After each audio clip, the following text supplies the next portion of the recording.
Question में जो important formulas है, जो इम्पोर्टेंट डेरिवेटिव्स है, पहले एक नजर उस पर डालते हैं, फिर इसके न्यूमेरिकल बनाना स्टार्ट करेंगे। पहली चीज हमने इसमें पढ़ी थी कि any body which has got masses at different points,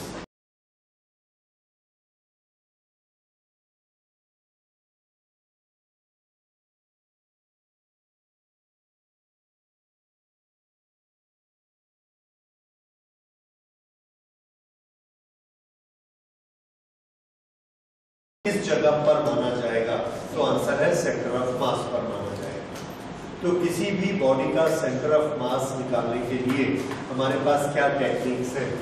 अगर एक बॉडी के पास एक से ज्यादा मेंबर हैं ये, और इतनी जगह पर इसके मास लोकेटेड है M1, M2, M3 and M4, ये एक सिस्टम है जिसके पास 4 मास है, तो इसका पूरा मास किस लोकेशन पर हम मान सकते हैं कि पॉइंट मास है। पूरा मास कितना होगा? M1 plus M2 plus M3 plus M4, लेकिन किस एक जगह पर लोकेटेड है? That is centre of mass. Centre of मास निकालने के लिए हमको एक ओरिजिन माननी पड़ती है। वो ओरिजिन मानना हमारा प्रेरोगेटिव है कि हम कहां पर मानेंगे। हम बाहर भी मान सकते हैं, अंदर भी मान सकते हैं, यहां भी मान सकते हैं, कहीं पर भी उसको मान सकते हैं। जहां पर हम उसको मानेंगे वहां से हर एक का एक एक पोजीशन वेक्टर होगा। ये M1 का पोजीशन वेक्टर है R1, ये M2 का पोजीशन वेक्टर R2, ये M3 का पोजीशन वेक्टर R3 और ये R4।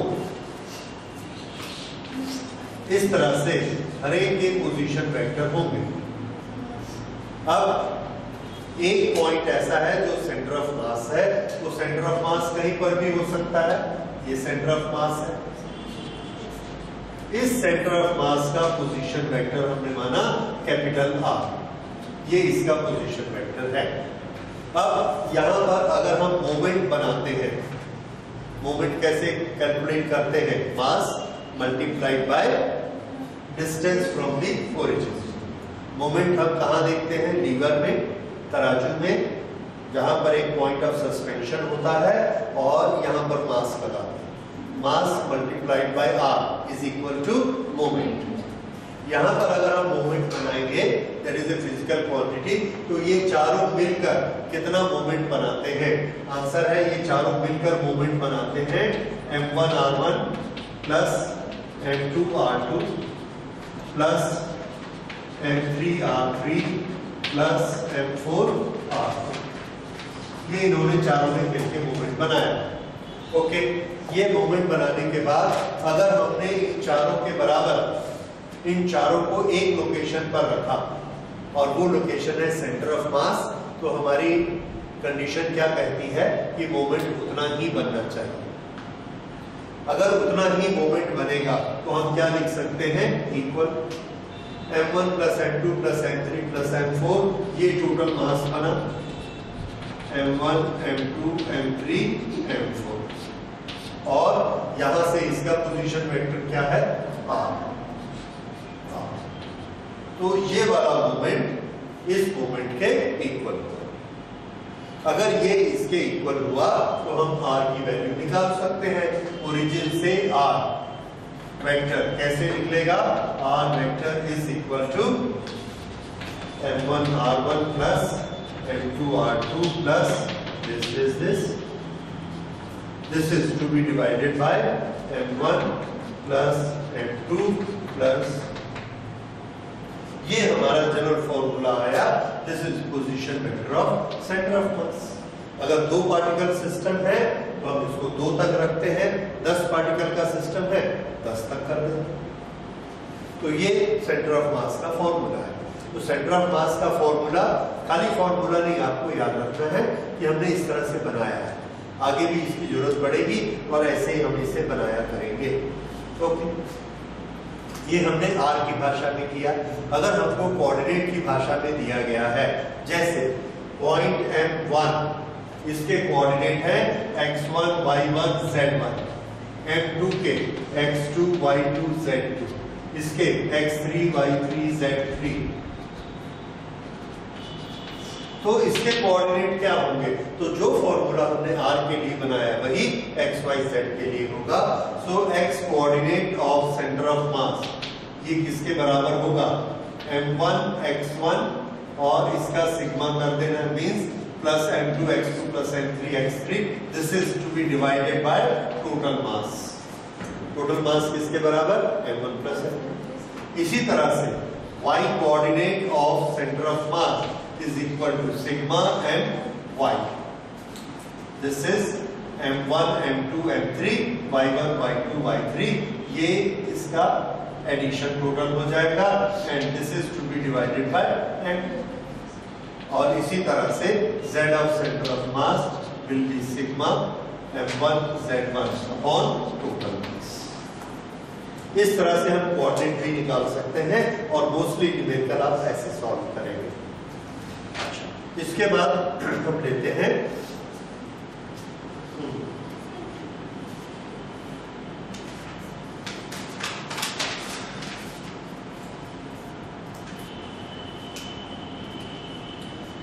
वेलोसिटी। वेलोसिटी से सेंटर ऑफ मास का रिलेशन।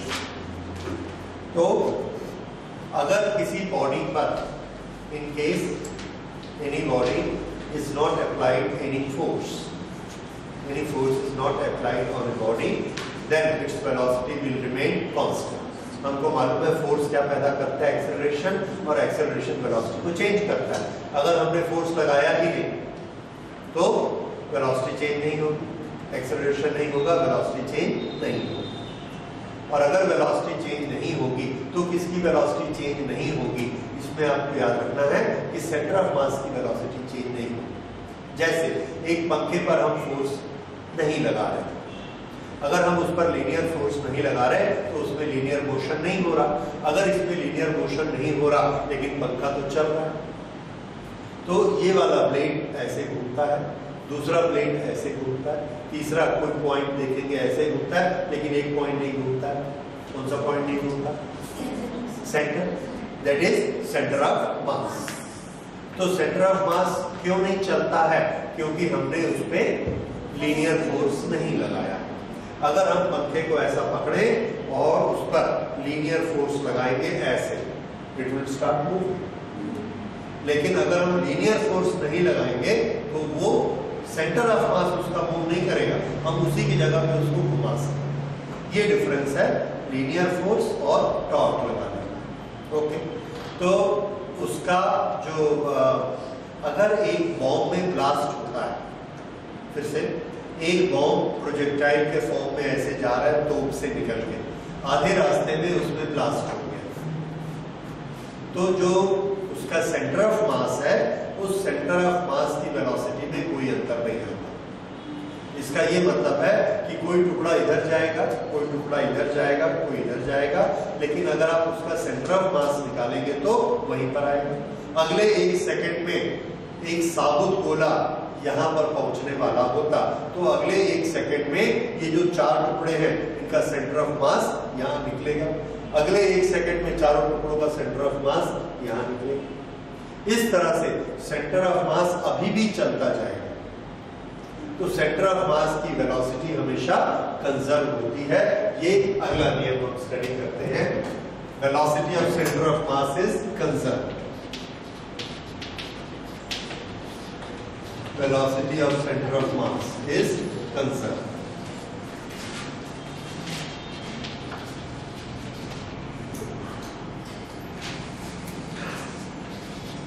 अगर एक से ज्यादा पार्टिकल हो गए तो हम क्या कर देंगे? Sigma mi bi divided by sigma m। ये हमको क्या देगा? Velocity of the centre of mass. तो velocity of centre of mass जितने उसके पार्टिकल बन चुके हैं, जितने अलग अलग पार्टिकल जा रहे हैं, सबका mi bi निकालना है। सिग्मा m से डिवाइड करेंगे तो हमको वेलोसिटी मिल जाएगी। ओके, इसी तरह से फोर्स का भी फॉर्मूला है। अगर हम अलग अलग फोर्स लगाते हैं तो उससे हम नेट फोर्स जो है वो किस पर काम करता है? सेंटर ऑफ मास पर काम करता है। ये याद रखिए। और फोर्स का फॉर्मूला F1 F2, F3, इस तरह से बहुत सारे फोर्सेस काम कर रहे हैं और ये सब फोर्स मिला के एक टोटल फोर्स बनता है। ये फोर्स किस पॉइंट पे काम करेगा? आंसर है ये फोर्स सेंटर ऑफ मास पर काम करेगा। इस तरह से फोर्स में डायरेक्ट फॉर्मूला होता है, सेंटर ऑफ मास पर काम करता है। ओके, उसके बाद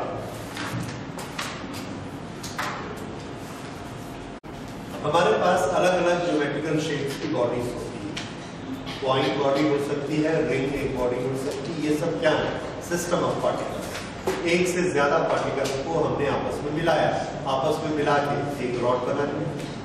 एक से ज्यादा पार्टिकल को मिलाया, एक रिंग बना लिया, एक डिस्क बना लिया, एक स्फीयर बना लिया। इन सब के सेंटर ऑफ मास कहाँ पर होते हैं? तो इन सब के सेंटर ऑफ मास आपको याद होने चाहिए कहाँ पर होते हैं। तो पॉइंट का तो पॉइंट पे रहेगा, रिंग का उसके सेंटर में रहेगा, डिस्क का भी सेंटर में रहेगा और स्क्वायर का कहाँ होगा? डायगोनल के इंटरसेक्शन पे। इसके अलावा कुछ और शेप्स हैं जो यहाँ पर दी गई है। Centre of mass of a uniform semi circular ring, semi circular ring, इसका सेंटर ऑफ मास कहाँ पर होता है?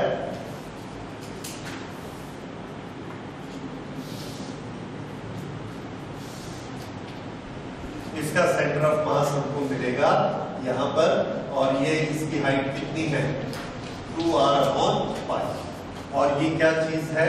Semi circular ring.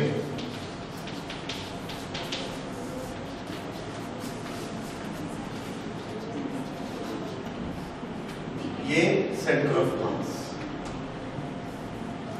ओके, बाकी स्फीयर की आप जानते हैं, centre of mass of a uniform semi circular disc. ये क्या चीज थी? रिंग। अगर डिस्क होगी, this is disc,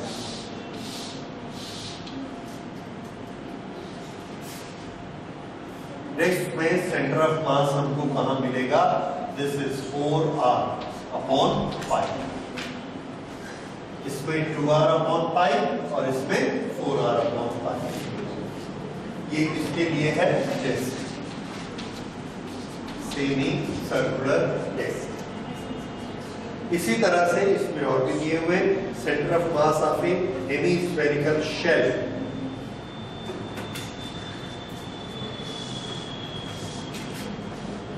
this is shell,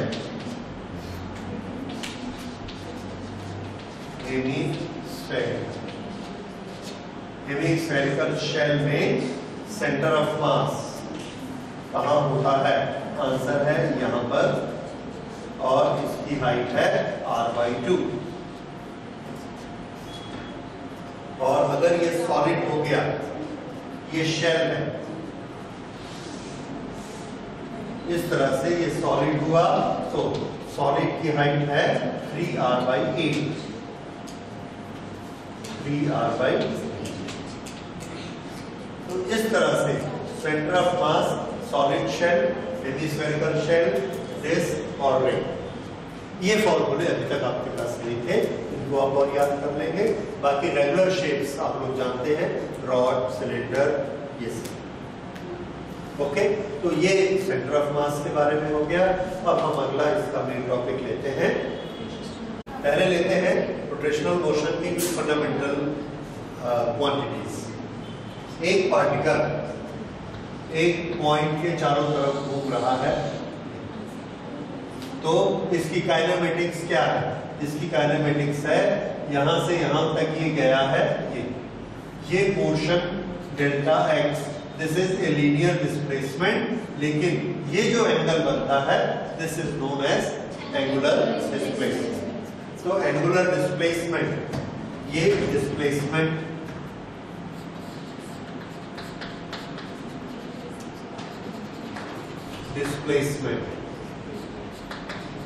linear में ये होता है x और एंगुलर में थीटा। डेफिनेशन क्या है? Angle made at the centre. इन दोनों का आपस में रिलेशन क्या होता है? अगर इसका रेडियस r है, yes, theta is equal to delta x upon r, theta is equal to delta x upon r, ये इनका रिलेशन। उसके बाद दूसरी चीज हम लेते हैं वेलोसिटी। लीनियर वेलोसिटी, ये यहां से यहां चलकर गया है और इसकी स्पीड है v, तो ये v क्या है? इसकी लीनियर स्पीड। यहां पर हम देखते हैं एंगल पर सेकंड ऐसा बढ़ते जाता है। एक सेकंड में जितना एंगल बढ़ेगा उसको हम बोलेंगे omega. Omega is the angle made in 1 second. So velocity, linear velocity v और एंगुलर वेलोसिटी ओमेगा। v और x का आपस में क्या रिलेशन है? v is equal to dx by dt। तो ओमेगा और थीटा का क्या रिलेशन होगा? Omega is equal to d theta by dt। अब ओमेगा और v इनका आपस में क्या रिलेशन होगा? So this is v is equal to r omega।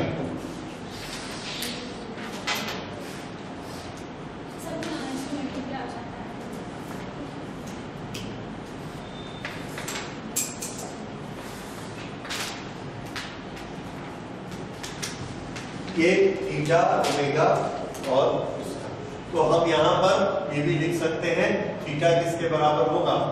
Theta is equal to omega multiplied by t. So theta is equal to omega into t. Mostly हम theta न लिख के क्या लिखते हैं? Omega t. जैसे a sin omega t, a cos omega t. वो omega t basically क्या है? Theta. Theta is what? This angle. Okay,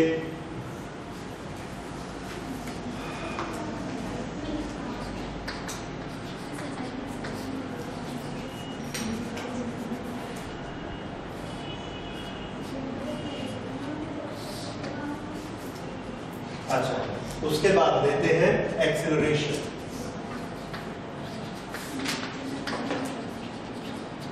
acceleration, linear acceleration. ये पार्टिकल जब यहां से यहां जाता है तो इसकी स्पीड बढ़ सकती है और इसका एक्सेलरेशन हम क्या मानते हैं? a। अगर यहां इसका एक्सेलरेशन a होता है तो इसका एंगल बनाने की स्पीड शुरू में स्लो एंगल बनाएगा और बाद में फास्ट बनाएगा, और ये जो एंगुलर स्पीड बढ़ने का रेट है उसे क्या कहते हैं? Angular acceleration.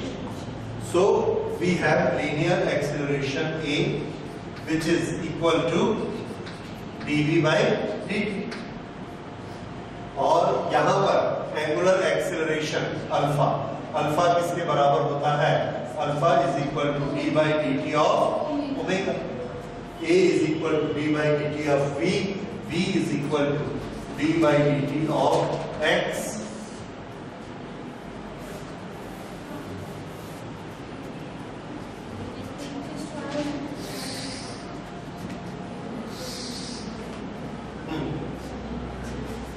ये आ गया। इन दोनों का आपस में रिलेशन, ये this upon this is equal to this. तो ये हमने निकाला alpha is equal to r into no a is equal to r into alpha. फिर से यहां पर आर है तो a upon r is equal to alpha. So a is equal to r alpha, r alpha. और यहां पर इसी को सीधा करके लिख सकते हैं x is equal to r theta. तो linear rotational, linear rotational, linear rotational, हर एक के साथ में क्या लग जाएगा? आर को आप इधर लाके याद रख सकते हैं या इधर कर सकते हैं। ये इनका आपस का रिलेशन हो गया। इसके बाद एक छोटी सी चीज ओमेगा के बारे में। एक सर्कल में पूरा साइकिल का टाइम t होता है, t। तो t और ओमेगा का क्या रिलेशन है? Omega is what? Angle made in 1 second. t second में कितना एंगल बनाता है 2 पाई, तो 1 सेकंड में कितना बनाएगा 2 पाई अपॉन t, और 2 पाई अपॉन t 1 सेकंड का एंगल है, और 1 सेकंड के एंगल को हम क्या बोलते हैं ओमेगा। तो 2 पाई अपॉन t किसके बराबर हो गया ओमेगा। ये ओमेगा का एक फॉर्मूला है। इसी तरह से frequency is what number of cycles made in 1 second. 1 second में जितने साइकिल बनाएगा, 1 साइकिल में कितना एंगल बनता है 2 पाई।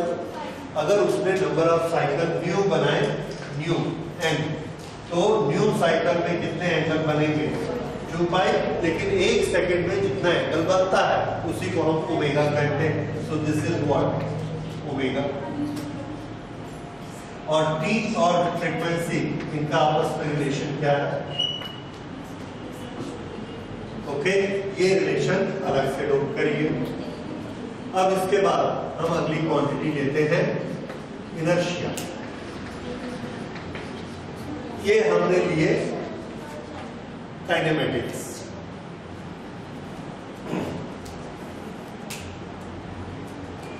ओके, अब इसको इनर्शिया। अच्छा, एक चीज और, काइनेमेटिक्स के इक्वेशन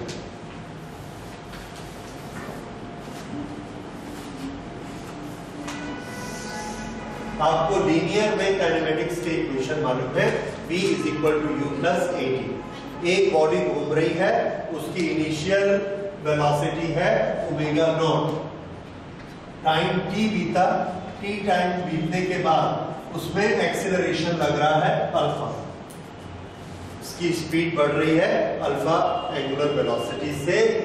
t टाइम में उसने ऐसा घूमकर कुल एंगल कितना बना लिया थीटा। तो थीटा क्या है उसका angular displacement. What is theta angular displacement. Finally alpha लगने के कारण t टाइम में उसकी वेलोसिटी बढ़ते बढ़ते ओमेगा हो गई, ओमेगा आफ्टर टाइम t। और जब तक ये ओमेगा हुई वो कितना एंगल बना चुका है थीटा। अब इन चारों को आपस में रिलेट करिए, initial velocity, final velocity, time, acceleration, displacement. और फटाफट तीनों इक्वेशन बोलिए।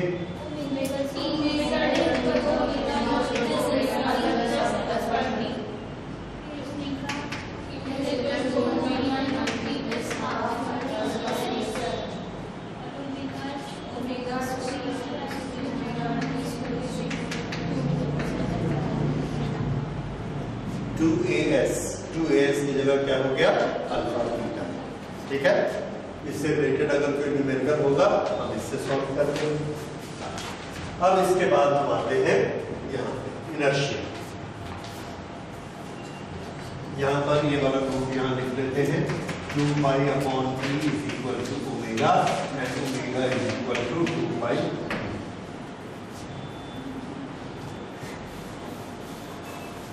ओके, इनर्शिया क्या होता है? Inertia is inherent characteristic of a body due to which it is not able to change its condition of motion। Inertia के कारण वो अपने मोशन की कंडीशन को चेंज नहीं कर सकता है। अगर चल रहा है तो चलता रहेगा और खड़ा है तो खड़ा रहेगा। ओके, तो ये जो इनर्शिया है इसको हम नापते हैं किससे? तो आंसर है लीनियर मोशन में हम इसको नापते हैं मास से m। रोटेशनल मोशन में हम इसको नापते हैं मोमेंट ऑफ इनर्शिया I से, और I का फॉर्मूला क्या होता है mr²। This is a scalar quantity. अगर एक सिस्टम ऑफ पार्टिकल है तो सिस्टम ऑफ पार्टिकल में एक से ज्यादा पार्टिकल होंगे तो उसका I कितना होगा? I of a system is equal to sigma mr²। ये है सिस्टम का मोमेंट ऑफ इनर्शिया। ओके, ये दोनों मास, और इनका आपस में क्या रिलेशन है? इनका आपस में रिलेशन दिख रहा है, ये सिर्फ m है और ये mr²। This is the relation between the two. Okay, inertia. अब इसके बाद अगली चीज हम लेते हैं, इनर्शिया में हम क्या लगाते हैं? फोर्स। मास में फोर्स लगाएंगे तो मोशन स्टार्ट होगा। फोर्स का फॉर्मूला क्या होता है? Mass into acceleration. That is mass is inertia, acceleration is acceleration. इसको हम क्या लिख सकते हैं? फोर्स। फोर्स क्या काम करता है? तो यहां पर हम इसकी डेफिनेशन छोटी सी देते हैं। फोर्स क्या करता है? स्टार्ट एक्सेलरेशन या changes condition of motion, change condition of motion. और इसका फॉर्मूला क्या है? m इंटू ए, m ए। लेकिन रोटेशनल मोशन में अगर हमको कंडीशन ऑफ मोशन चेंज करनी है तो फोर्स की जगह हमको क्या लगाना पड़ेगा? टॉर्क। तो यहां पर लगेगा टॉर्क F और यहां लगेगा टॉर्क। टॉर्क के फॉर्मूले, ये मास है इनर्शिया, तो यहां पर इनर्शिया क्या होता है? I, A यहां पर अल्फा। ये टॉर्क का फॉर्मूला हो गया। जैसा लीनियर में फोर्स वैसा रोटेशनल में torque. Torque is equal to I into alpha. अगर हम इसको एक छोटा सा डेरिवेशन करें, जैसे I किसके बराबर है? ओके, हाँ, टॉर्क का एक और फॉर्मूला आपको मालूम है, force into perpendicular distance. This is R cross F। This is torque. Torque is R cross F। ये रिलेशन में हम लिख सकते हैं, torque is equal to R cross F।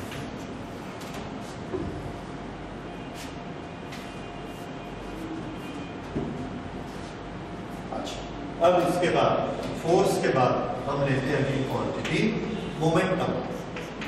इसको पहले लेना चाहिए था। Anyway, momentum. मोमेंटम क्या होता है? Momentum is something which is conserved during motion. Momentum के साथ क्या क्या प्रॉपर्टीज जुड़ी हुई है? It is conserved during motion. उसको चेंज करने के लिए हमको फोर्स लगता है और इसका चेंज फोर्स के प्रोपोर्शनेट होता है। Force is proportionate to rate of change of momentum. ये सारी चीजें रोटेशनल में भी लगा दीजिए। तो लीनियर में पहले लिखते हैं, लीनियर में मोमेंटम P किसके बराबर होता है? Mass into velocity. तो रोटेशनल में P की जगह हमने लिया L। This is what? Angular momentum. इसका नाम एंगुलर मोमेंटम। एंगुलर मोमेंटम का फॉर्मूला, मास की जगह इनर्शिया, v की जगह omega. So L is equal to I into omega. I omega. I is a scalar quantity, vector कौन है? Omega. L is also a vector quantity. Here torque is a vector quantity। अब L और P इनका आपस में relation, L is equal to R cross P।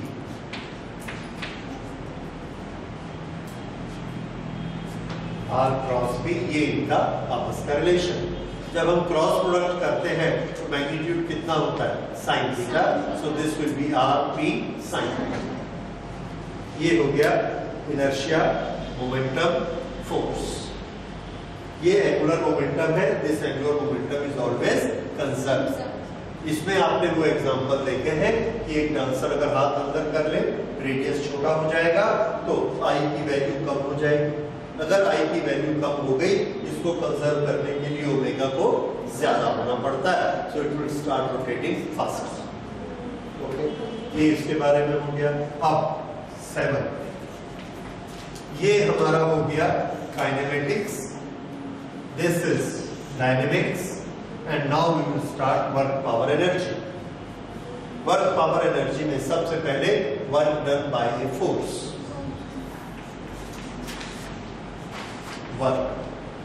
Work का formula हम क्या लेते हैं? Force into displacement in the direction of force. So work is equal to F into, okay, अगर वेरिएबल है तो work is equal to F D X, F dot D X integration किया, this is work. अब ये angular में कैसे बनेगा? Force की जगह हम क्या लगाएंगे? टॉर्क, टॉर्क, और डिस्प्लेसमेंट क्या होगा?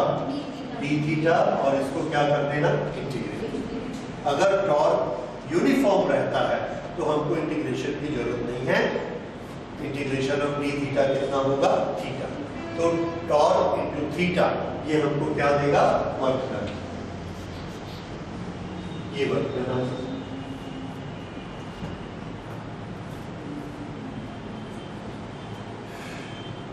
अब इसमें आप देखेंगे क्या ये वाले वर्क डन और ये वाले वर्क डन में आपस में कुछ रिलेशन होगा? लीनियर और एंगुलर क्वांटिटी को हम रिलेट करते हैं, तो आंसर है no. Work done is work done. आप टॉर्क वाले मेथड से करिए या इससे करिए, इन दोनों में रिलेशन क्यों आ रहे थे? क्योंकि ये क्या है? टॉर्क, और ये क्या था? फोर्स। ये क्या था? मोमेंट ऑफ इनर्शिया, और ये क्या है? मास। ये है अल्फा और ये है एक, दोनों अलग अलग क्वांटिटीज थी, पर यहाँ पर दोनों क्या है? Work, work. इसलिए इन दोनों का आपस में रिलेशन नहीं होगा। हाँ, रोटेशनल मोशन में वर्क को ऐसे कैलकुलेट करेंगे जब हमको टॉर्क और थीटा पता रहेंगे, और लीनियर मोशन में फोर्स और डिस्प्लेसमेंट से इसको पता करेंगे। ये आ गया। अब इसके बाद वर्क के बाद पावर और एनर्जी। पावर, पावर का फॉर्मूला क्या होता है? Force into velocity. Work done per unit time, और work done per unit time को हमने क्या बनाया? Force into velocity. So here power is equal to force into velocity. कौन सा प्रोडक्ट है ये? डॉट की cross. This is a dot product. Power is a scalar quantity, F dot V। तो यहाँ पर पावर का फॉर्मूला क्या होता है? इसी को हमने किया। देखो, F को R के साथ मल्टीप्लाई किया। अगर F को R के साथ मल्टीप्लाई करेंगे तो क्या बन जाएगा? टॉर्क। उसके बाद V को R से डिवाइड कर दिया, तो यहाँ मल्टीप्लाई और यहाँ डिवाइड, तो V अपॉन R क्या हो गया? Yes, V upon R। यहाँ देखिए V upon R is equal to omega, तो ये क्या बन गया? Torque into omega. वैसे आप इसको भी ट्रांसलेट कर सकते हैं। So torque into omega is equal to power, sorry यहाँ torque into omega, this is power.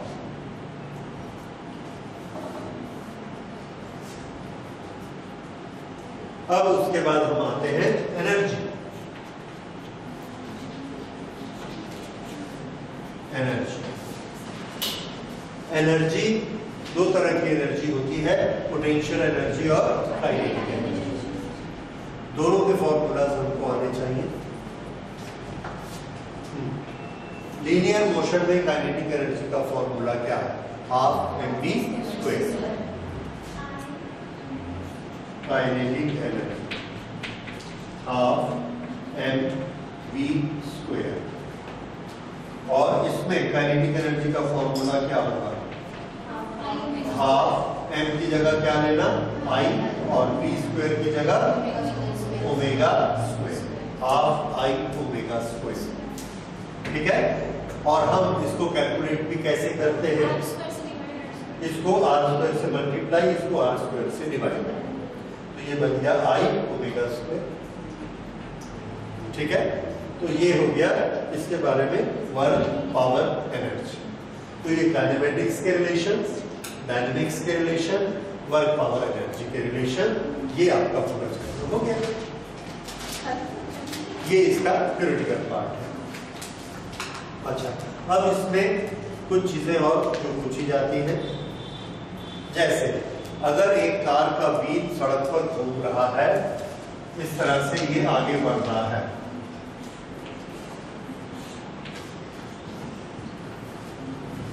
तो इसके पास कौन सी एनर्जी है, लीनियर एनर्जी है या kinetic energy of rotation? Kinetic energy कौन सी है?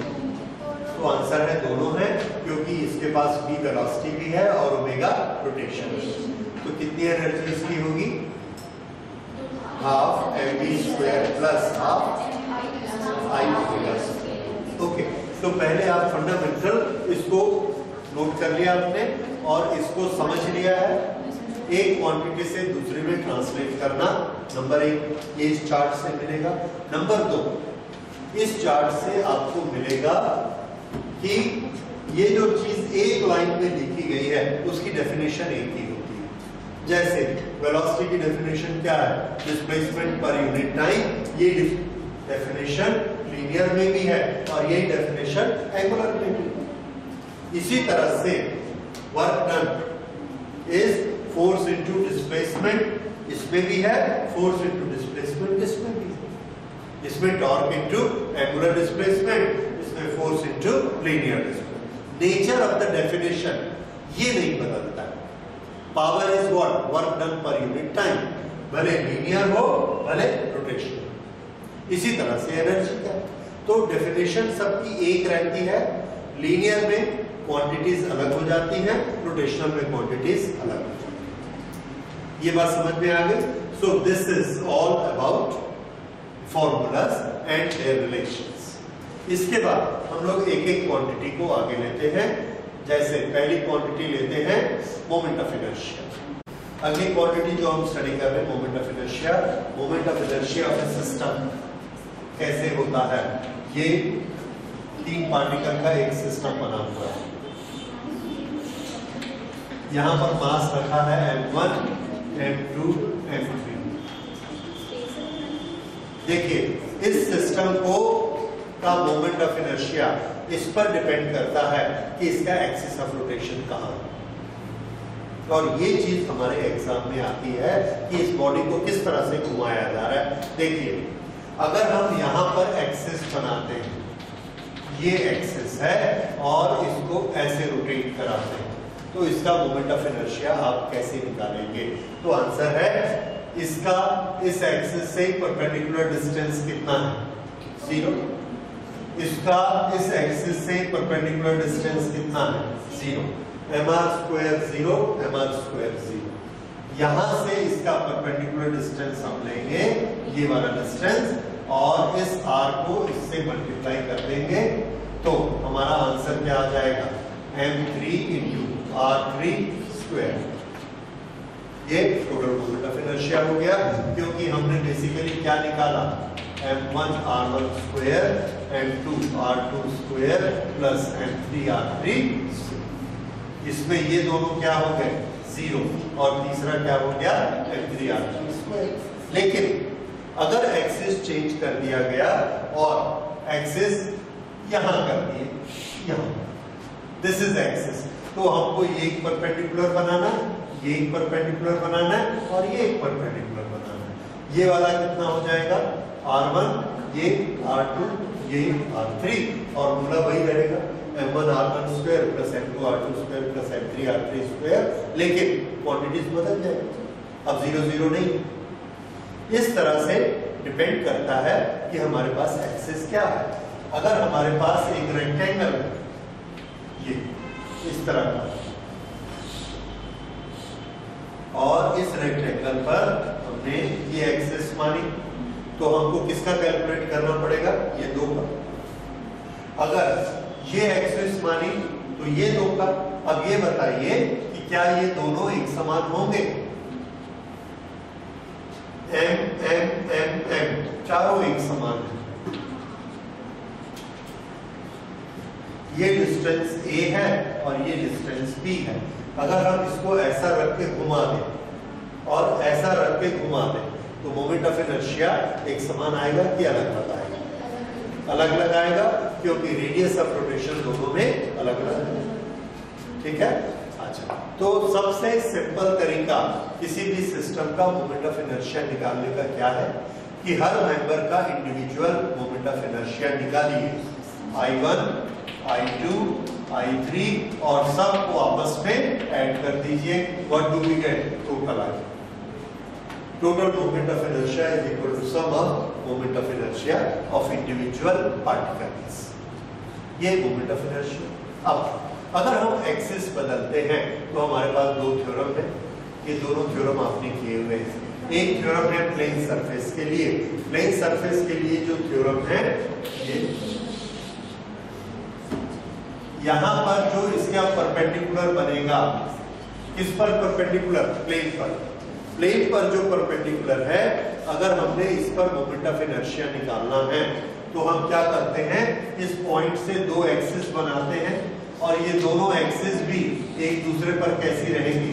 परपेंडिकुलर। एक बार इस बॉडी को इस एक्सिस के चारों तरफ घुमाएंगे, मान लो ये एक्स एक्सिस है, इसके चारों तरफ बॉडी को घुमाएंगे तो मोमेंट ऑफ इनर्शिया का नाम क्या होगा? आई एक्स। ये वाली वाई एक्सिस है, इसके चारों तरफ बॉडी को घुमाएंगे तो ये कितना होगा? आई वाई। और ये जेड एक्सिस है, इस पर के चारों तरफ घुमाएंगे तो आई जेड। और इन तीनों का आपस में क्या रिलेशन है? I Z is equal to I X plus I Y. ठीक है, this is theorem of perpendicular axis. क्योंकि आई जेड क्या है? परपेंडिकुलर। किस किस पर? आई एक्स और I y. This is theorem of perpendicular axis. अब इसके बाद देखते हैं theorem of parallel axis.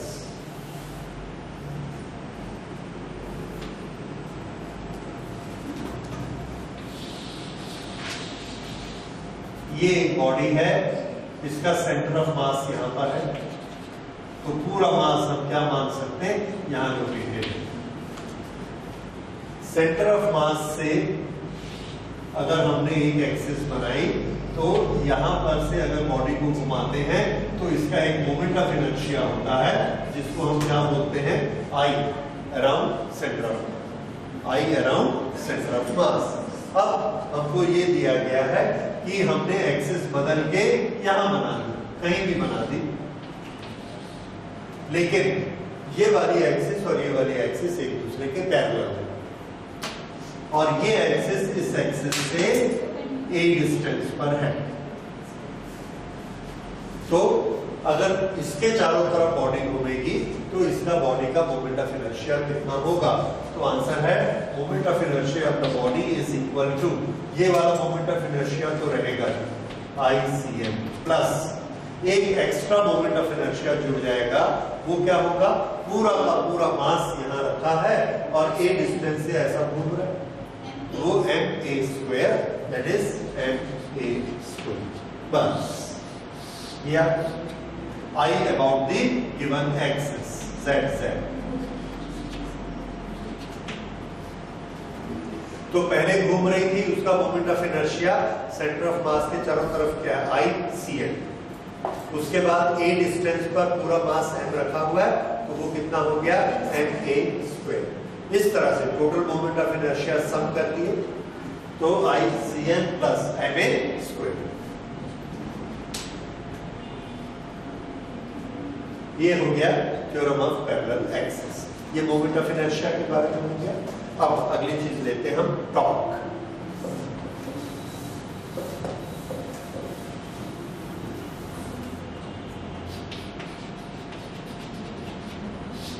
Torque कौन बनाता है? Very good. टॉर्क एक सिंगल फोर्स से नहीं बनता, कपल ऑफ फोर्स से बनता है।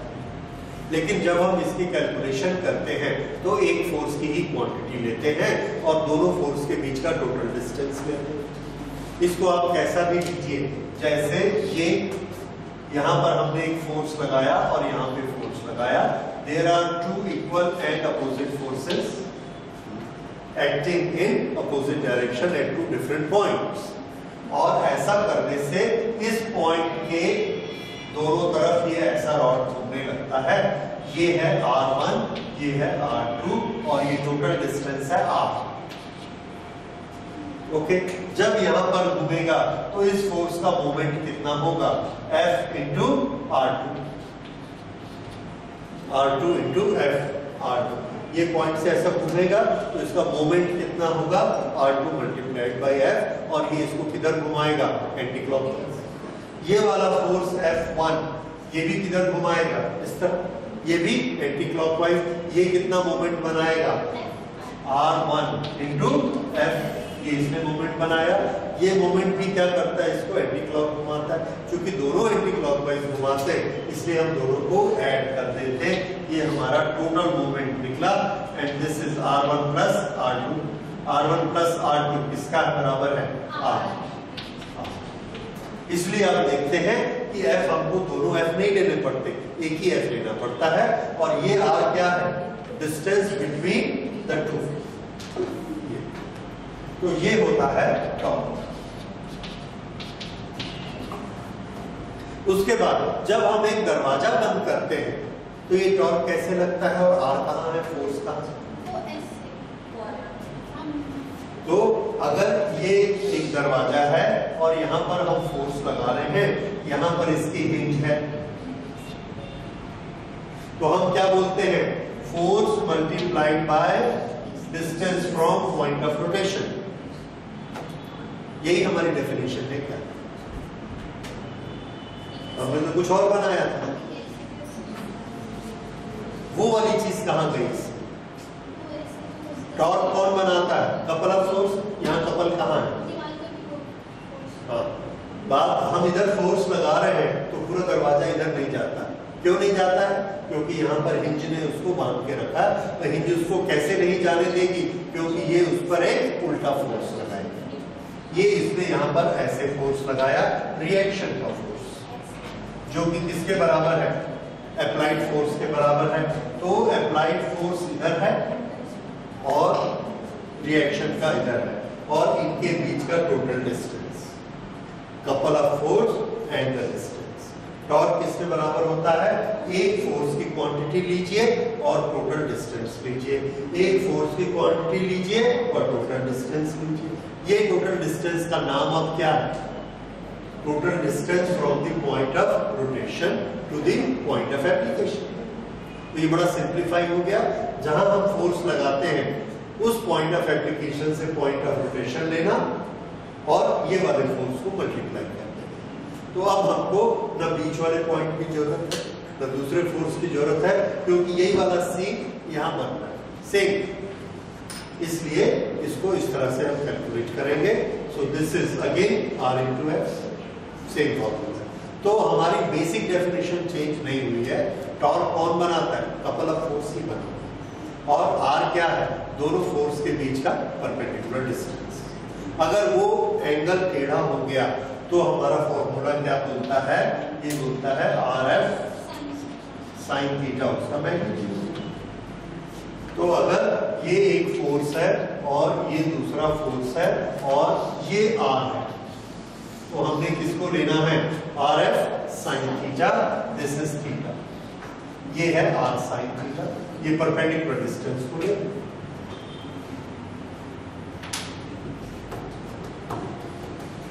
ये टॉर्क हो गया। टॉर्क के लिए कौन सा प्रोडक्ट करना है, क्रॉस प्रोडक्ट। आई जे के की टर्म्स के क्रॉस प्रोडक्ट आपको आते हैं, उसके न्यूमेरिकल हमने बनाने हैं, वो टॉर्क के न्यूमेरिकल। ठीक है, अब इसके बाद हम लेते हैं टॉर्क के बाद लास्ट चीज ना, दो चीजें और हैं, angular momentum. Angular momentum L is equal to I into omega. This is again a vector quantity. अगर ये वेक्टर क्वांटिटी है तो इसका मैग्नीट्यूड भी कंजर्व होता है और इसकी डायरेक्शन भी कंजर्व होती है। It is a conservation law. Okay, तो दिस L के हमारे पास दो फॉर्मूले हैं। One is R cross P। What is P?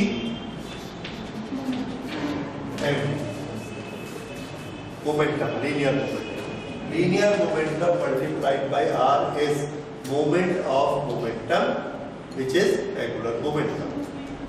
तो जब कोई बॉडी ऐसे सर्कल में घूमती है, यहाँ पर इसका मास है m और यहाँ इसकी वेलोसिटी है v और ये वाला रेडियस है r। तो m into b into r gives the angular moment. Okay, और इसका फॉर्मूला क्या बना? r cross p. Moment of inertia के टर्म्स में ये फॉर्मूला क्या होता है? I into omega cross I into omega. This is angular momentum I. I किसके बराबर होता है? mr स्क्वायर ओमेगा जी. Omega is v upon r, तो mv r. ये हमने यहां पे लिया. p क्या है? mv into r, उसी से बना है I. ओके, ये वाला लेने से हमको एक चीज पता लगती है. किसी घूमने वाली चीज का रेडियस अगर हम कम कर देंगे तो क्या उसका मोमेंटम कम हो जाएगा? आंसर है no, because this is conserve. तो ये कांस्टेंट है, ये कांस्टेंट है. अब ये दो चीजें बची. अगर हम रेडियस को कम करेंगे तो ऑटोमेटिकली ओमेगा बढ़ जाएगा, और अगर रेडियस को बढ़ाएंगे तो ऑटोमेटिकली ओमेगा कम हो जाएगा. तो ये रेडियस को बढ़ाना या रेडियस कम करना इस पर डिपेंड करता है एल की वैल्यू. ओके, ये एक बड़ी इंपॉर्टेंट चीज.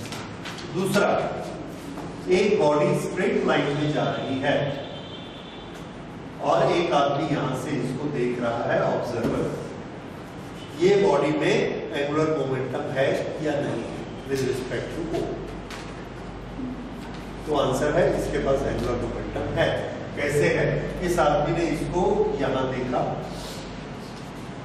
एक सेकंड बाद यहां देखा, ये एंगल बना. फिर एक सेकंड बाद यहां देखा, फिर एक सेकंड बाद यहां देखा, और ये लीनियर वेलोसिटी कितनी है? v. हर एक सेकंड में ये कितना आगे चला जाता है? v. ओके, तो ये एंगल बढ़ते जा रहा है. अगर ये एंगल बढ़ रहा है तो इसके पास एंगुलर वेलोसिटी है. ठीक है, और m है इसके पास और v है. mv होने से इसके पास क्या हो गया? मोमेंटम. और ये r है, जिस r के कारण ये एंगल बनाते जा रहा है. तो mv r तीनों चीजें इसके पास हो गई, इसलिए इसके पास क्या है? Angular momentum. तो याद रखिए, a body moving in a straight line, does it have an angular momentum? Answer क्या देंगे? Yes, it has angular momentum. With respect to what? With respect to a point which is outside the line. ताकि outside होने से ये r बनेगा. अगर ये r बनेगा तो एंगुलर मोमेंटम है, r नहीं बनेगा तो नहीं है, क्योंकि इसका फॉर्मूला क्या है? mvr. ये चाहिए. तो सीधी जाने वाली लाइन के पास भी एंगुलर मोमेंटम होता है. दूसरी चीज, अगर एंगुलर मोमेंटम होता है तो एंगुलर मोमेंटम की प्रॉपर्टी है कि उसको कंजर्व होना चाहिए. तो क्या एंगुलर मोमेंटम कंजर्व होता है? तो नहीं, तो बोलना ही नहीं है. एंगुलर मोमेंटम कंजर्व होता ही. अब यहाँ पर कैसे कंजर्व होता है तो हम उसको प्रूफ कर सकते हैं. कैसे कंजर्व होता है? Angular momentum at any time is equal to mv into r. I is equal to mv into r. ये वाला जो r है, ये जब बॉडी यहां पर है तो इसका नाम r है, जब बॉडी यहां है तो इसका नाम r है, जब बॉडी यहां है तो इसका नाम r है. आप देख रहे हैं r की वैल्यू चेंज होते जा रही है. सपोज ये वाला जो डिस्टेंस है, परपेंडिकुलर डिस्टेंस, इसको हमने मान लिया r. तो at any time this r and this r has a relationship. What is that relationship? ये वाला एंगल देखिए, this angle theta. If we make, ये एंगल थीटा है, ये r है, ये r है.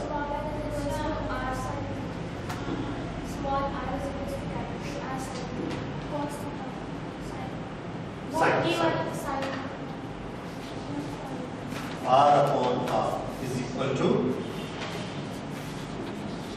sin theta.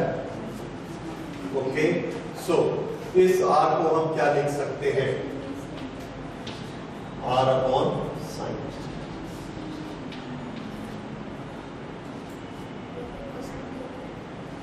R sine theta, r sine theta. Okay, moment ये कैपिटल आर किसके बराबर होता है? R sine theta.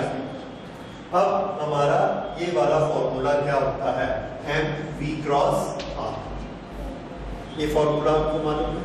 We cross r, इसका मैग्नीट्यूड बताइए। एक्चुअल इसको आप देखेंगे एम आर क्रॉस वी, पर कोई फर्क नहीं पड़ता।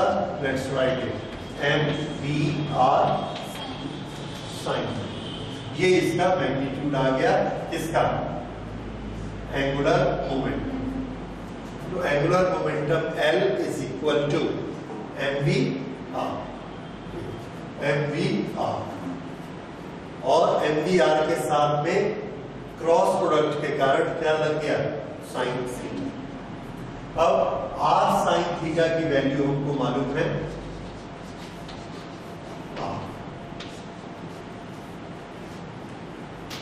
अब इन क्वांटिटीज को देखिए। m is mass, during motion change होता है क्या? नहीं। v is speed, this is uniform, ये भी चेंज नहीं होती। What is r?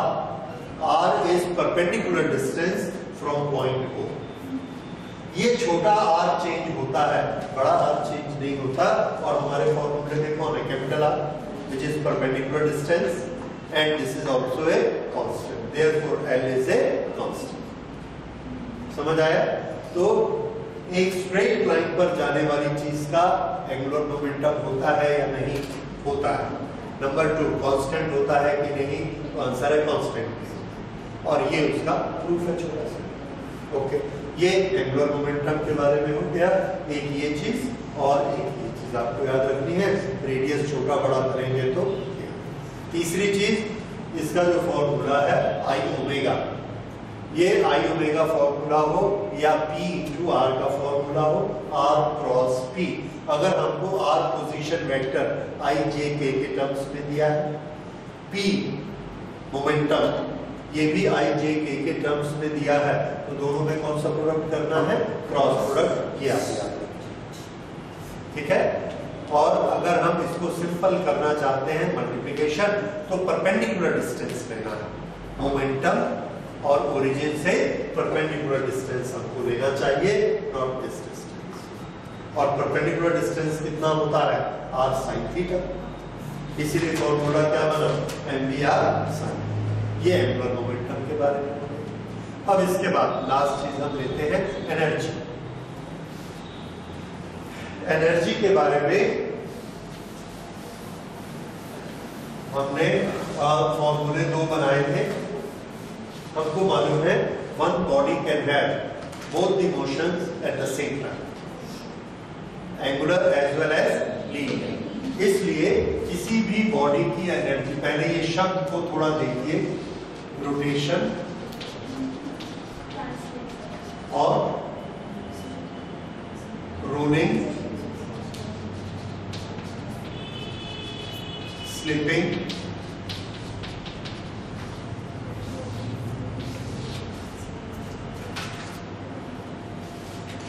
ये एक इंक्लाइन है।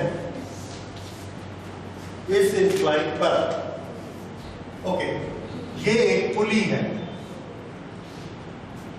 और ये ऐसे घूम रही है। इसके पास कौन सा मोशन है? रोटेशन। क्या ये एक लाइन में चलती है? नो। तो कौन सा मोशन नहीं है? ट्रांसलेशनल मोशन नहीं है। कौन सा मोशन है? रोटेशनल। तो इसके पास एनर्जी कौन सी होगी?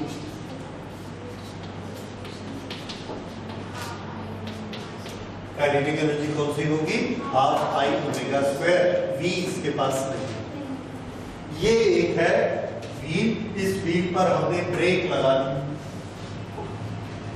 मोटरसाइकिल पे ब्रेक लगा दी, इसका घूमना बंद हो गया, लेकिन फ्लो बहुत ज्यादा है तो ये फिसलते हुए नीचे आ, स्लिपिंग। तो इसके पास सिर्फ ट्रांसलेशनल मोशन है और एनर्जी कौन सी है? हाफ और आई ओमेगा स्क्वायर 0। तीसरे केस में सड़क पर ये व्हील चल रहा है, रोल भी कर रहा है और आगे भी बढ़ रहा है। इस मोशन को क्या कहेंगे? रोलिंग। शब्द याद रखना है, क्या बोलते हैं इसको? Rolling. This is only rotation, this is only slipping, this is rolling. Rolling के लिए हमें क्या चाहिए? आंसर है रोलिंग के लिए जरूरत होती है फ्रिक्शन। अगर यहां पर ये इसको फ्रिक्शन से पकड़कर नहीं रखेगा तो ये स्लिप हो जाएगा, रोल नहीं करेगा। So what is requirement for rolling? Friction at one end, then it will be rolling. और जब ये रोल करता है तो इसके पास कौन कौन सी एनर्जी होती है? तो ये 3 एक्शन याद रखिए। अगर हमने एक बॉडी को 100 जूल एनर्जी दी, 100 जूल, एक बार उसको भेजा यहां से कि बिना रोल हुए गिर जाओ नीचे, ये स्लिप हुई और नीचे गिर गई, यहां आएगी तो उसकी कुछ वेलोसिटी होगी, वेलोसिटी ऑन स्लिपिंग। दूसरी बार हमने इसको फ्रीडम दी कि रोल होके जाओ, तो ये रोल होके यहां आए, फिर इसके पास वेलोसिटी आ गई, वेलोसिटी बाय रोलिंग। कौन सी वेलोसिटी ज्यादा होगी? वन इज, फिर से पहली बार आई तो वेलोसिटी कैसे होके आई? स्लिप हो, रोल करने को नहीं मिला। दूसरी बार आई तो रोल होके आई, तो नीचे पहुंचती है। दोनों केस में किस केस में वेलोसिटी ज्यादा होगी? रोलिंग में वेलोसिटी ज्यादा होगी। कैसे पता लगा? क्योंकि हमको रोलिंग पसंद है। और कोई कारण नहीं, इतना ही कारण।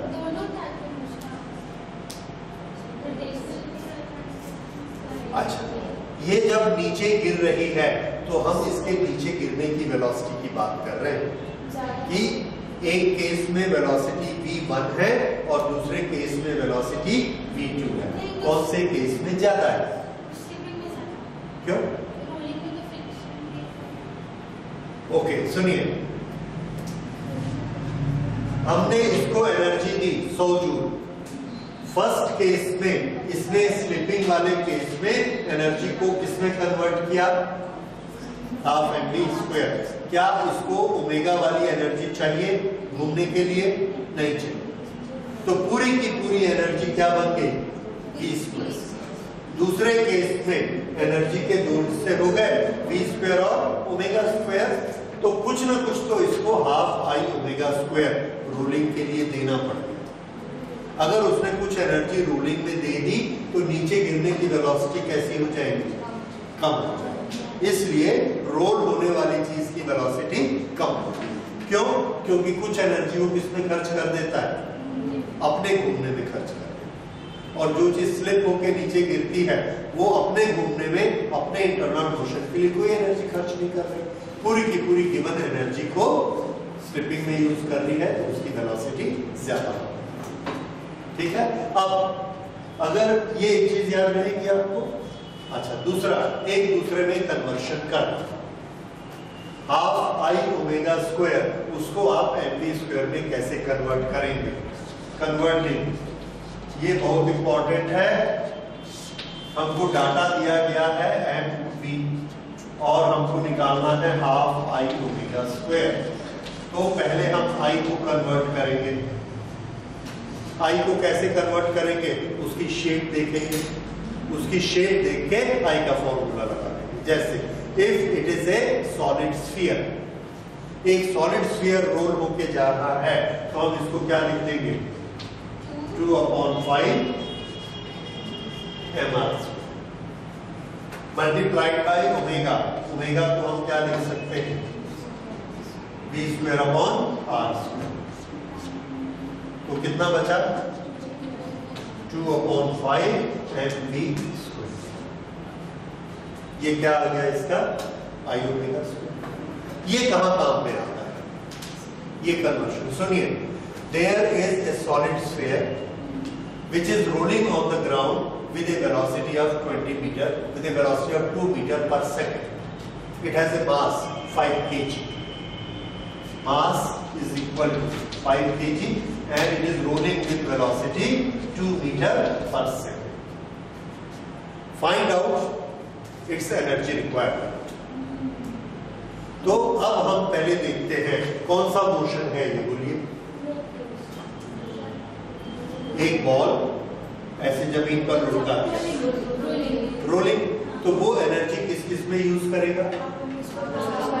दोनों में यूज करेगा, रोटेट होने में भी और मूव करने में। तो उसका फॉर्मूला क्या है? Half mv² plus half i। इसका हमको वैल्यू निकालनी है। अब ध्यान दीजिए, वैल्यू निकालनी, लेकिन उन्होंने डाटा क्या क्या दिया? m और v, ये तो फटाफट निकल जाए। इसका क्या करेंगे? तब आपको इसकी जरूरत है कि हाफ i⍵² को हमने कन्वर्ट कर लिया और किसमें कन्वर्ट कर लिया? m और v। अब ये आ गया 2/5 mv² प्लस हाफ mv²। इन दोनों को अपने आपस में ऐड कर लिया, सो this is half plus 2/5 mv²। m की वैल्यू रखी, v की वैल्यू रखी, ये हमारे पास इसकी एनर्जी आ गई, टोटल एनर्जी। ठीक है, ये तरीका याद रहेगा। अब इस तरीके का उल्टा, there is a sphere which is rolled on the ground, it has moment of inertia equal to 100 units, I is equal to 100 kg/m², and it is rolling with a velocity omega which is 5 radian per second, 5 units। ये क्या चीज है? Sphere.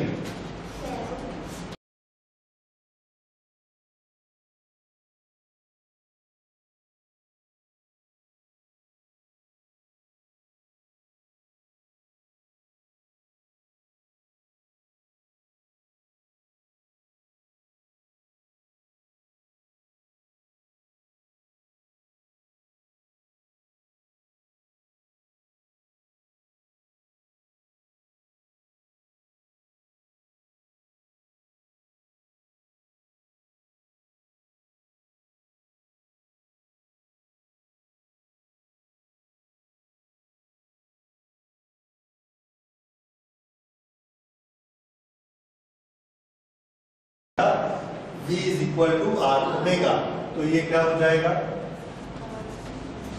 R² ओमेगा², right. अब M को I में कैसे convert करना, तो एक अलग से फॉर्मूला लिखिए। I का फॉर्मूला स्फीयर का क्या होता है? I is equal to 2/5 mr²। ठीक है, ये होता है एक स्फीयर के लिए। अगर ये फॉर्मूला होता है तो m किसके बराबर होगा? इसमें very good, m is equal to 5/2 I/r। इसको उठा के यहां रखो, तो ये क्या हो गया? 5/2 I/r², और ये cancel. How much it is now? Convert हो गया I और ओमेगा। इस टेक्निक से हम mv² को i⍵² में कन्वर्ट कर लेते हैं। अब ये टोटल I और ओमेगा में कन्वर्ट हो गया, तो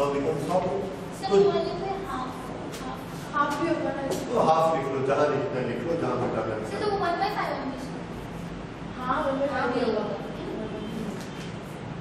क्या बोल रहे हैं?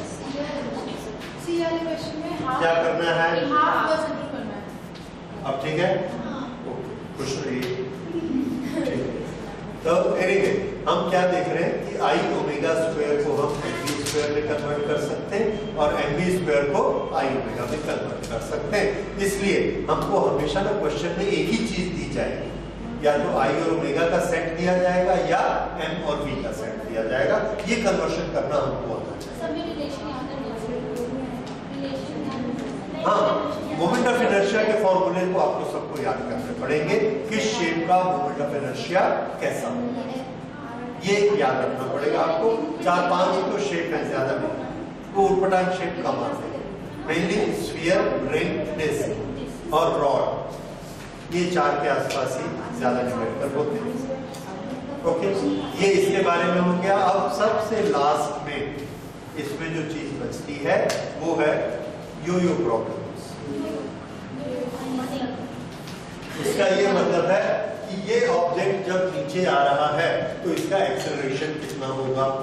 तो क्या इसका एक्सेलरेशन g sin थीटा होगा? आंसर है नो।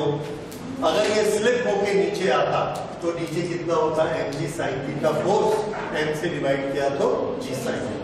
अगर स्लिप होके आता, पर ये रोल भी हो रहा है, रोल होने के कारण कुछ एनर्जी इसकी रोलिंग में खर्च हो गई, तो वो पूरी एनर्जी इसके काम नहीं आए, तो इसका एक्सेलरेशन कम हो सकता है।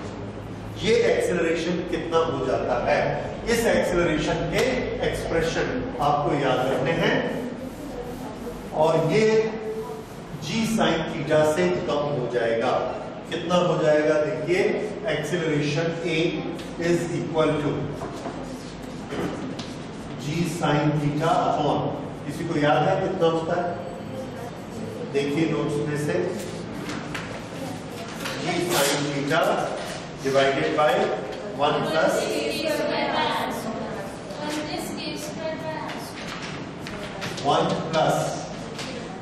a square upon, okay. इसको हम इस तरह से भी लिख सकते हैं, a is equal to g sin theta 1 plus, दोनों को m से मल्टीप्लाई कर दिया, m k square is moment of inertia, this is to be divided by m r square. ये r क्या है? Geometrical radius. ये क्या है? Moment of inertia. तो ये फॉर्मूला अगर आसान पड़ता है इसको लीजिए, ये आसान पड़ता है तो इसको लीजिए। ये radius of gyration, radius of gyration क्या होता है? I for any body is taken as mk square, जिसमें k क्या है? Radius of gyration.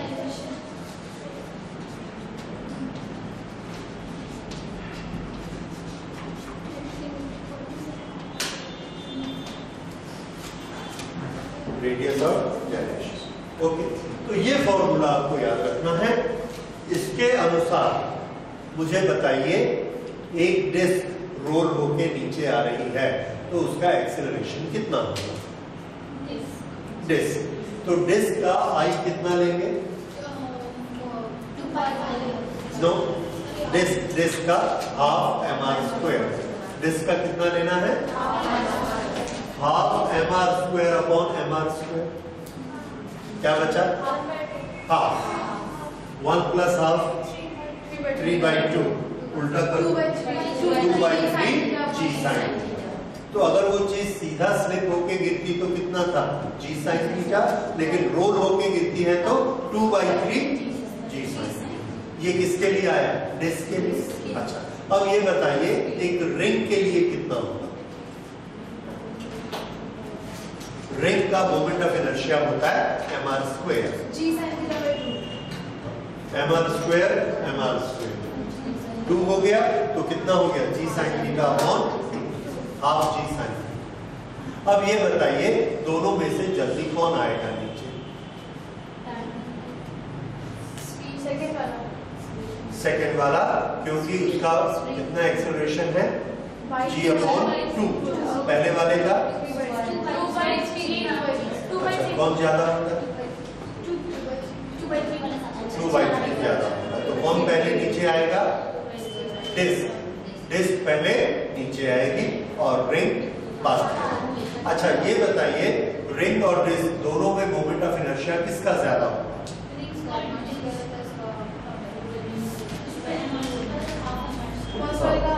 रिंग का ज्यादा होता है। तो पहले नीचे डिस्क आएगी कि पहले रिंग आएगा? इसको आप मोमेंट ऑफ इनर्शिया से कैसे निकालेंगे? तो इसका आंसर है कि शुरू में जब हमने दोनों को छोड़ा तो दोनों किस कंडीशन में थे? स्टेशनरी कंडीशन, रुके हुए थे। दोनों को चलना है और मोमेंट ऑफ इनर्शिया क्या करता है?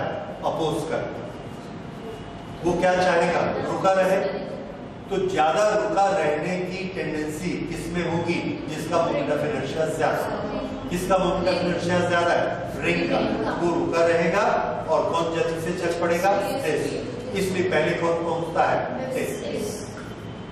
फिर से सुनिए, हमारे हाथ में दो बॉल है, एक बॉल सॉलिड है और एक बॉल सिर्फ शेल है, लेकिन इस तरह से बनाए गए हैं कि दोनों का मास एक है, दोनों का रेडियस एक है, दोनों का कलर एक है। तो हम अपने हाथ से पता नहीं लगा सकते कि कौन सा सॉलिड है और कौन सा हॉलो है। तो इसको हम कैसे पता लगाएंगे कि कौन सा सॉलिड है और कौन सा हॉलो है? तो आंसर है, इन दोनों को हम ग्राउंड पे ऐसे लोड डाल देंगे एक जैसे फोर्स से। अब आप बताइए कौन सा ज्यादा आगे जाएगा? सॉलिड वाला आगे जाएगा। क्यों? मोमेंट ऑफ इनर्शिया यही नहीं मालूम है, सॉलिड वाला आगे जाएगा। सुनिए, सॉलिड का मोमेंट ऑफ इनर्शिया होता है 2/5 और हॉलो का मोमेंट ऑफ इनर्शिया होता है 2/3। तो किसका ज्यादा होता है? 2/3। तो मोशन को अपोज कौन करेगा? ज्यादा अपोज कौन करेगा? हॉलो वाला ज्यादा अपोज करेगा। कम अपोज कौन करेगा? सॉलिड। इसलिए आगे कौन चला जाएगा? सॉलिड आगे चला जाएगा। हमने दोनों को एक जैसी एनर्जी देके छोड़ा, तो सॉलिड वाला जो है वो कम एनर्जी यूज करता है, उसका मोमेंट ऑफ इनर्शिया कम है, तो उसको रोटेशन में कम एनर्जी लगती है, तो ज्यादा एनर्जी वो किसमें यूज करेगा? चलने में, इसलिए ज्यादा चलेगा। दूसरा, उसका मोमेंट ऑफ इनर्शिया सॉलिड वाले का कम है। अगर उसका मोमेंट ऑफ इनर्शिया कम है तो क्या करेगा? वो मोशन को अपोज कम करेगा, इसलिए वो ज्यादा दूर तक जाएगा। ठीक है, ये हम चलने की बात कर रहे हैं। Is it okay? मुझे इसमें डाउट है थोड़ा। फिर से सुनिए एक दूसरा एग्जांपल। एक साइकिल का चक्का हम चला रहे हैं ऐसे, और उसके नीचे एक पत्थर का टुकड़ा आ गया। अगर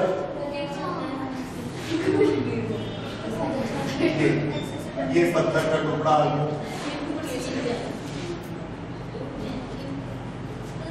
ये इसको पार करके जाएगा। क्यों? क्योंकि इसमें मोमेंट ऑफ इनर्शिया है। ये पहले किस कंडीशन में है? Motion. It will keep on moving. रास्ते में कोई आ गया तो भी इसको फर्क नहीं पड़ेगा, it will keep on moving. इसका मोमेंट ऑफ इनर्शिया कम है। अगर कम है तो क्या करेगा? रेस्ट्रिक्शन आएगा तो रुक जाएगा। तो मोमेंट ऑफ इनर्शिया ज्यादा होना चाहिए कि कम? मोमेंट ऑफ इनर्शिया ज्यादा होना चाहिए। ज्यादा होने से क्या होता है? रास्ते में रेस्ट्रिक्शन आएंगे तो ये रुकेगा नहीं। फिर से मोमेंट ऑफ इनर्शिया क्या करता है? अपनी कंडीशन ऑफ मोशन को मेंटेन करता है, चेंज नहीं होने देता। यहां पर भी साइकिल चल रही है, यहां पर भी साइकिल चल रही है, दोनों के सामने पत्थर आया, दोनों जगह पर पत्थर उसको रोकता है। कौन मेंटेन कर पाएगा मोशन को? जिसका मोमेंट ऑफ इनर्शिया ज्यादा। इसलिए व्हील का मोमेंट ऑफ इनर्शिया कैसा होना चाहिए? ज्यादा होना चाहिए। तो जिसका मोमेंट ऑफ इनर्शिया ज्यादा होगा वो इसको पार करके चला जाएगा। इसलिए हम क्या चाहते हैं कि साइकिल के व्हील का मोमेंट ऑफ इनर्शिया ज्यादा। अब मोमेंट ऑफ इनर्शिया किस पर डिपेंड करता है? It depends upon distribution of mass. तो इसका मास हम कहां कहां रखते हैं? किनारे किनारे में, ताकि इसका आर बड़ा हो जाए। आर बड़ा होने से क्या होगा? mr² ज्यादा होगा। इसलिए साइकिल का कंस्ट्रक्शन कैसा होता है? Ring with the spokes. ये रिजल्ट। ओके, तो इसमें एक रिजल्ट हमने निकाला कि अगर मोमेंट ऑफ इनर्शिया ज्यादा है तो ये ज्यादा देर तक चलता जाएगा। अब फिर से वापस आइए, ये दोनों सॉलिड और हॉलो, दोनों को हमने एक जैसी वेलोसिटी दी। ज्यादा देर तक कौन चलता जाएगा? जिसका मोमेंट ऑफ इनर्शिया ज्यादा। पहले तो ये फैसला कर लो, ज्यादा देर तक कौन सा चलेगा, जिसका मोमेंट ऑफ इनर्शिया ज्यादा है, क्योंकि दोनों को हमने एक जैसी वेलोसिटी दी। अब ज्यादा किसका है, ज्यादा किसका है, हॉलो। इसलिए जो ज्यादा दूर तक जाएगा वो कौन होगा, हॉलो। तरीका समझ आया? दोनों को एक जैसी वेलोसिटी दी, जिसका मोमेंट ऑफ इनर्शिया ज्यादा है वो अपनी कंडीशन को मेंटेन रखेगा, चलता जाएगा ज्यादा दूर तक चलेगा। समझ में आया? And that is hollow. इससे हम पता लगा सकते हैं कि कौन सा होगा। तो ये हमने इसके थ्योरेटिकल पार्ट सारे पढ़ लिए। अब इसके बेसिस पर न्यूमेरिकल हम लोग कल की क्लास में करेंगे, ठीक है? ओके, अगर पहले वैसा हुआ है तो करेक्ट कर लीजिए। जिसका मोमेंट ऑफ इनर्शिया ज्यादा है वो ज्यादा देर तक वेलोसिटी को मेंटेन रखता है, और हमने दोनों को ना वेलोसिटी देके छोड़ा। ओके, पहले बताने में कंफ्यूजन हो गया, इसको अब करेक्ट कर लीजिए। दोनों को हमने स्टार्ट कैसे किया, वेलोसिटी एक समान कर दी। अब उनको रुकना है तो वेलोसिटी को मेंटेन कौन करेगा, हाँ, जिसका मोमेंट ऑफ इनर्शिया ज्यादा, वो ज्यादा दूर तक जाएगा। समझ में आ गया? इसलिए हॉलो ज्यादा दूर तक जाएगा। This is the reason. अगर पहले सॉलिड लिखा था उसको करेक्ट कर लीजिए, ये रीजन है।